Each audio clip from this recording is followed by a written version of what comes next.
Now for some more insight, let's talk to our guest, Dr. Makram Rabah, a lecturer at the American University of Beirut. Welcome to our program.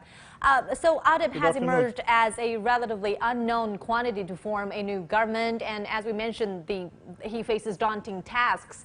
What are the chances that he will really be able to make an impact in the systemic challenges? It is rather inaccurate to focus on his credentials, but rather to look at the overall toxic environment that Mustafa Adib has landed in. The problem is not the lack of capabilities of former prime ministers, but rather the fact that the political establishment does not want reform, and any real talk about reform should happen with this political establishment relinquishing power and allowing for an independent prime minister to take over.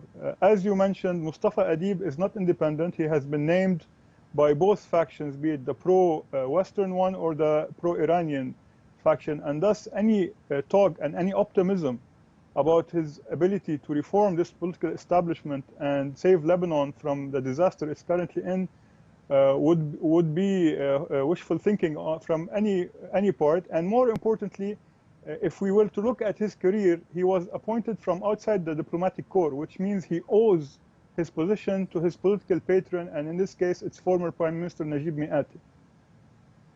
And of course, the international community is weighing in, trying to push for reform in Lebanon, and French President Emmanuel Macron was the first head of state to visit Lebanon right after the blast. So he has threatened possible sanctions unless Lebanese politicians set a new course of reform within 3 months.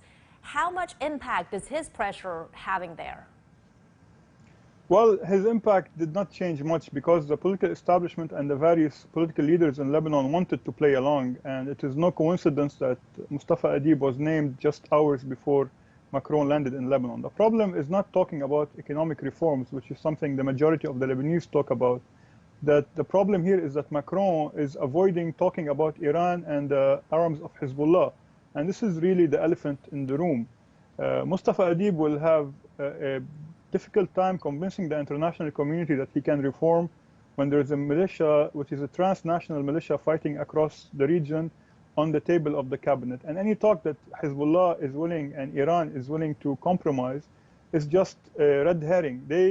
Everyone in Lebanon, including Macron, are waiting for the results of the U.S. elections in November, and they are hoping that a democratic presidency or a democratic president in the Oval Office will take it easy on Lebanon. The problem here is that the international community and the IMF are stressing reform, and all aid which is coming to Lebanon will be directed to an independent fund which is parallel to the government, which means that there's no trust whatsoever, neither in the Lebanese political establishment nor in people like Mustafa Adib to actually carry out a transparent and a viable economic reform plan.